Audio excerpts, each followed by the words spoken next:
Tes event sepak takraw Road to Asian Games 2018 akhirnya resmi dibuka sebanyak 10 negara seperti Malaysia, Iran, Singapura, China, Jepang, dan Korea siap bertanding dan mencoba venue sepak takraw di Jakabaring.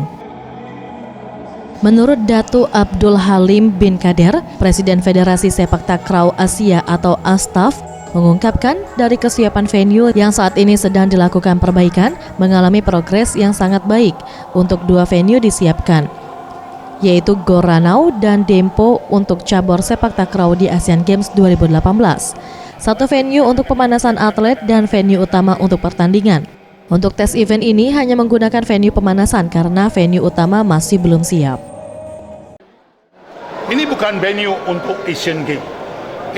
Venue ini tidak layak untuk Asian Games. Venue Asian Games adalah venue Gor Ranau yang sekarang ini sedang diubah suai, renovasi, dan saya telah menyaksikan yaitu persiapan di Ranau begitu baik sekali dan boleh menempatkan hampir 3,000 penonton kerana kita meminta tempat duduk yang ada sekarang 800. Tes event sepak takraw Road to Asian Games 2018 berlangsung dari 28 November sampai 2 Desember 2017. Tim Liputan Sriwijaya TV.